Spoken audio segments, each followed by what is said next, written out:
à toutes et à tous et bienvenue dans cette nouvelle vidéo matérielle où aujourd'hui on va faire le point sur une catégorie d'aides artificielles puisqu'on va parler des cravaches, des sticks et des chambrières.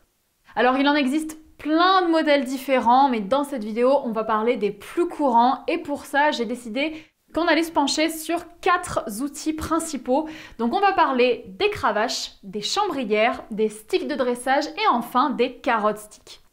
Le but de cette vidéo, ça va être de comprendre à quoi ça sert ces outils, dans quel contexte est-ce qu'on peut les utiliser, qu'est-ce que c'est précisément.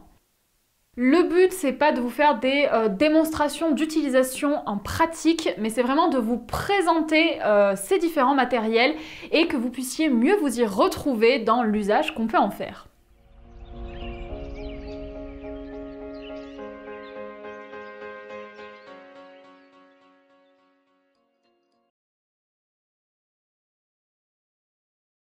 Pour communiquer avec le cheval, on a plusieurs moyens à notre disposition et c'est ce qu'on va appeler les aides.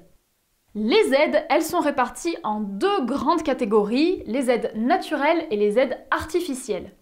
La première catégorie, ce qui est donc les aides naturelles, c'est tout ce qui va composer le corps du cavalier sans avoir de matériel qu'on ajoute, sans avoir d'objet extérieur. Donc ça va être par exemple le regard, la voix, le corps, l'assiette et j'en passe. Et du coup, dans notre deuxième catégorie, donc ce qui constitue les aides artificielles, là c'est tous les objets qu'on va pouvoir ajouter et qui vont pouvoir nous être utiles pour renforcer nos aides naturelles. Donc c'est par exemple les rênes ou encore les éperons. Du coup, quand on sait ça, on se rend compte que tout ce qui est stick, cravache et chambrière, ça fait partie des aides artificielles. Si on parle de stick, la première question qu'on va se poser tout naturellement, c'est à quoi ça sert? Eh bien, un stick, ça sert tout simplement à renforcer l'action du cavalier et ça va aider à clarifier la communication qu'on a avec son cheval. Ça va nous offrir de la précision et surtout ça va offrir de l'étendue à nos gestes et je trouve que c'est quand même quelque chose de très important. Alors bien sûr, on peut tout à fait s'en passer, on n'est absolument pas obligé de travailler avec ce genre d'outils lorsqu'on échange avec un cheval, c'est pas obligatoire, mais personnellement, ça m'est indispensable pour une raison qui est toute simple et qui est physique. En fait, si on considère l'humain et le cheval physiquement, on se rend compte qu'on est quand même très différents l'un de l'autre. Parce que l'humain a un corps en hauteur qui est vertical, et à l'inverse, le cheval, lui, il a un corps qui est long et qui est beaucoup plus horizontal. Donc on a un axe qui est très différent l'un de l'autre. Et si par exemple je décide de me placer à côté de la tête de mon cheval, si je veux aller toucher les hanches, je vais être obligée de me déplacer juste en tendant le bras, je ne vais pas y arriver. Et c'est à ça que va servir le stick. Parce que le stick, ça va être une extension de bras et ça va faire que si jamais je suis à côté de la tête de mon cheval, si j'ai un stick, je vais quand même pouvoir aller agir sur les hanches. Et du coup, on peut demander des choses au cheval sur n'importe quelle partie de son corps où qu'on soit positionné, en sécurité, sans forcément avoir besoin de bouger. Et ça, c'est vraiment une aide précieuse. Donc utiliser une extension de bras, utiliser un stick, eh bien ça permet de compenser cette différence d'axe qu'on a physiquement avec le cheval.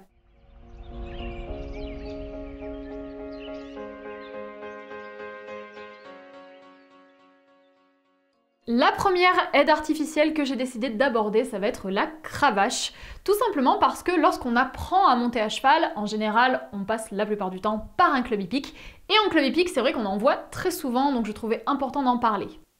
Alors la cravache, comment est-ce qu'elle est composée? À quoi est-ce qu'elle ressemble? Eh bien, elle est faite en 3 parties. D'abord, on a la poignée, c'est donc par là qu'on va tenir la cravache. Et généralement, les poignées sont antidérapantes. À cette poignée, on peut avoir une dragonne qui est accrochée, autrement dit un petit lien qu'on met autour du poignet et qui nous permet de garder la cravache même si on l'échappe. Donc ça, c'est quand même très utile aux débutants. Mais en même temps, ça peut être gênant parce que si jamais vous avez besoin de changer votre cravache de main, la dragonne peut être un petit peu gênante. Donc les dragonnes, il y a des modèles avec, il y a des modèles sans, et je pense que c'est une préférence de chacun et c'est aussi une question de niveau. Lorsqu'on a l'habitude de tenir une cravache, la dragonne n'est plus nécessaire. La deuxième partie, c'est la tige. Alors là, généralement, c'est en plastique assez souple. Et il faut savoir que plus la tige est longue, plus l'action va être précise. Et c'est tout à fait logique, puisqu'en fait, plus votre tige est longue, plus vous allez pouvoir agir loin sur le corps du cheval et plus ça va avoir d'impact. Et enfin, la dernière partie, c'est ce qu'on appelle la claquette. Et là, c'est ce qui compose l'extrémité de la cravache. C'est le petit endroit qui va rentrer en contact avec le cheval lorsqu'on va agir. Et il faut savoir que plus la claquette est large, moins ça fait mal au cheval.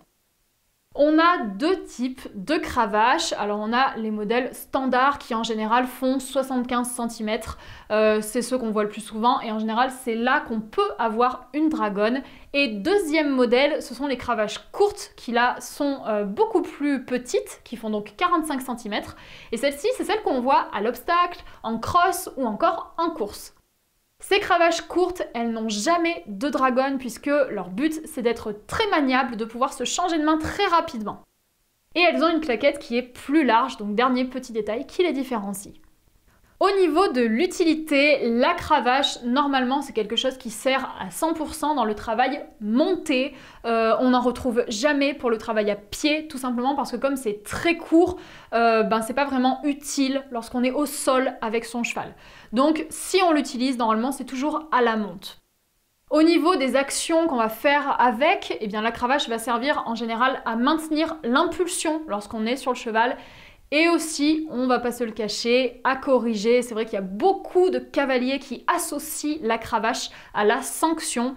Donc, il faut quand même le mentionner. Après, on n'est pas là dans cette vidéo pour débattre de la sanction, savoir s'il faut sanctionner ou non et comment. Mais en général, c'est vrai que la cravache est quand même associée à ça. Personnellement, j'en utilise jamais de cravache. C'est pas un outil que j'aime beaucoup et j'en ai tout simplement pas l'usage. Donc voilà, je ne m'en sers pas.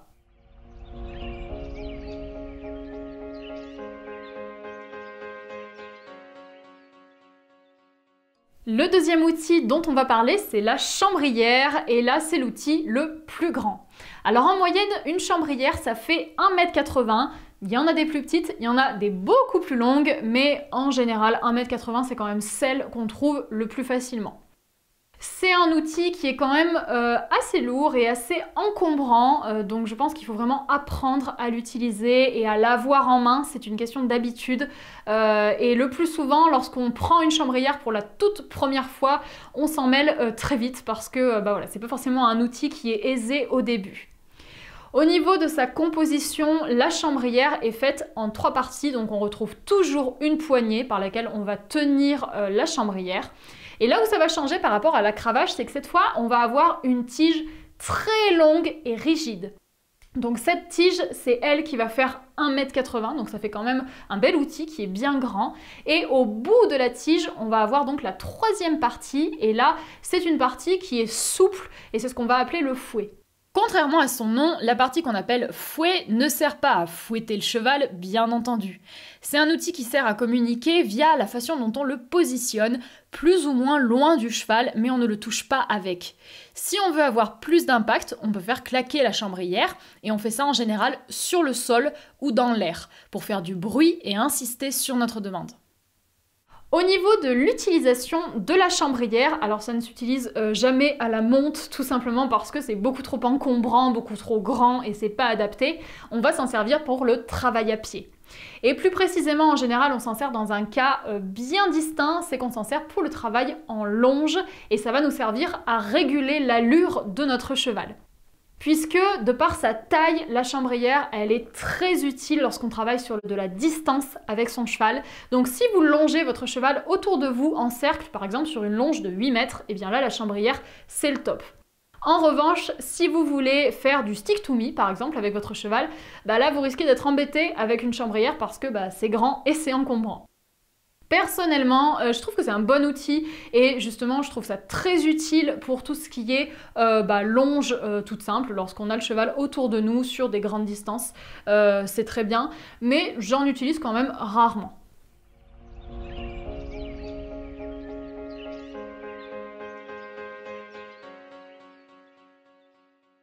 Ensuite, on a le stick de dressage qu'on peut aussi appeler cravache de dressage. Et ça, c'est une longue badine qui fait environ 1,10 m. Au niveau de la composition, c'est plus simple puisqu'en fait on va juste avoir deux parties. La première partie, c'est la poignée, comme d'habitude, et ensuite on va avoir une longue tige fine et souple. Le stick de dressage, c'est très polyvalent, on l'utilise autant à pied que monté, les deux se font très simplement, et la manière dont on l'utilise, là par contre ça va être un petit peu plus exigeant puisque à mes yeux, le stick de dressage c'est un outil léger qui est fait pour faire de la légèreté avec un cheval qui est éduqué. Alors personnellement c'est un outil que j'aime beaucoup, je trouve que c'est très maniable, c'est très léger et c'est parfait pour travailler de la finesse avec un cheval. Par contre, ça a un petit inconvénient auquel il faut faire attention, c'est que si jamais vous travaillez à pied, par exemple, si vous avez besoin d'appuyer votre stick contre le cheval, par exemple, je sais pas moi, appuyer contre le poitrail pour faire reculer le cheval, il faut faire très attention parce que le stick peut très facilement se plier, comme il est très fin et très souple, et il peut blesser le cheval. Donc ça c'est quelque chose à savoir et il faut faire attention à ça avec le stick de dressage, mais en général c'est un stick qui va quand même très peu au contact puisque comme il est fait pour travailler sur de la légèreté, c'est vraiment un stick qui sert à faire des indications très fluides et je trouve que c'est un outil voilà, de finesse et de légèreté.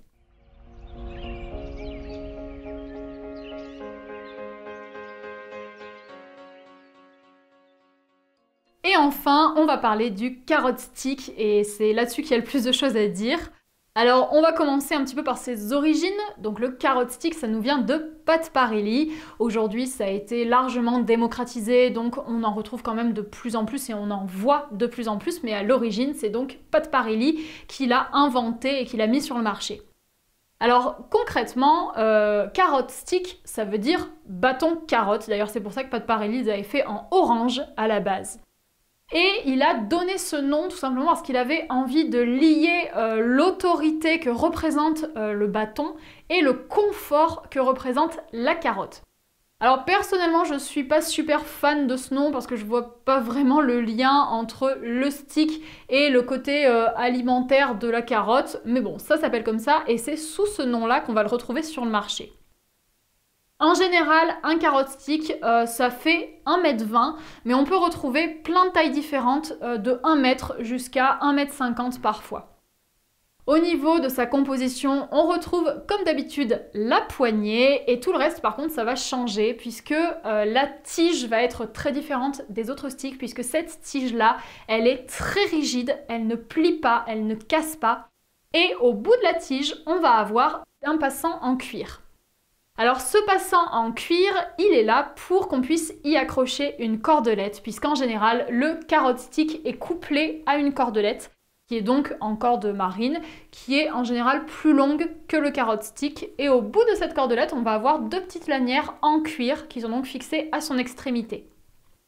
Donc le carrot stick plus la cordelette, c'est l'agencement standard, mais chacun peut être utilisé individuellement en solo. On peut avoir le stick tout seul, ce qui est très pratique lorsqu'on est à cheval par exemple, et on peut aussi avoir la cordelette toute seule, et d'ailleurs c'est ça qu'on veut utiliser en général pour monter notre cheval en cordelette, puisqu'on va mettre la cordelette autour de son cou et on va pouvoir monter comme ça.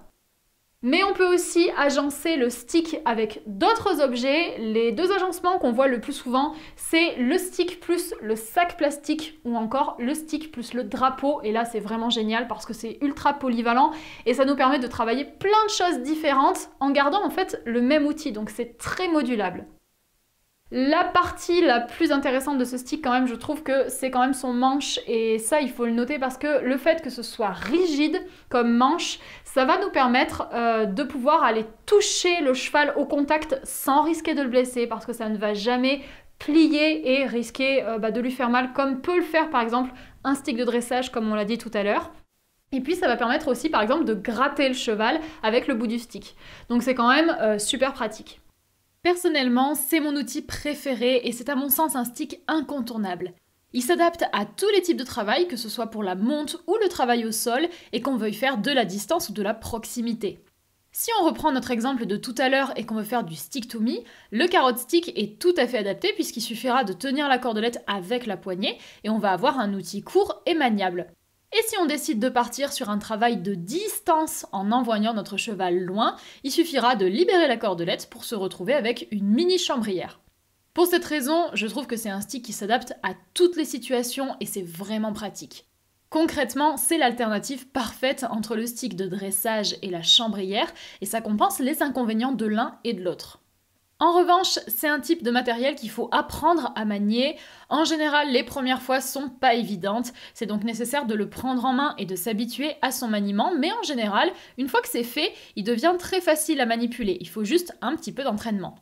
À mes yeux, le carrot stick est donc l'aide artificielle la plus pédagogique grâce à sa polyvalence, ça apporte un vrai plus dans la communication avec le cheval et personnellement je ne m'en lasse pas.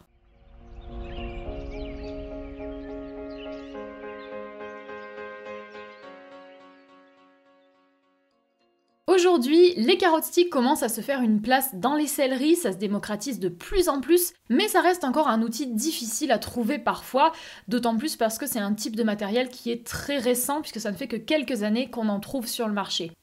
On ne peut pas en acheter partout et la qualité est pas toujours au rendez-vous. C'est pour cette raison qu'on va terminer cette vidéo en parlant d'une sellerie qui est en vente, ce qui pourra peut-être vous être utile si vous cherchez à en acheter un. Personnellement, j'ai testé plusieurs modèles de carrot stick et celui que j'ai le plus apprécié vient donc de chez Horse & Rops, une sellerie en ligne de matériel équestre qui propose de nombreux articles. Dans cette sellerie, on va retrouver deux types de sticks, une gamme amateur et une gamme pro. C'est de la top qualité puisque c'est Brocamp, une marque allemande réputée qui les produit et je vous les conseille vivement pour le choix des couleurs et pour leur résistance. Personnellement, j'ai pris le mien en gamme pro puisque je m'en sers quand même très souvent. C'est donc le carrot stick noir que vous avez pu voir durant cette vidéo. Je vous laisse le lien de cette sellerie dans la barre d'infos si vous voulez aller le visiter. N'hésitez pas parce qu'on y trouve du matériel très varié et de qualité et c'est une sellerie que je vous recommande. On va terminer cette vidéo avec un tableau qui compare nos 4 outils dont nous avons parlé aujourd'hui. On a donc l'accravage qui sert pour la monte et qui va venir aider à maintenir l'impulsion avec le cheval. On a la chambrière qui est utile pour le travail à pied et plus précisément pour la distance. Ça va permettre de réguler l'allure.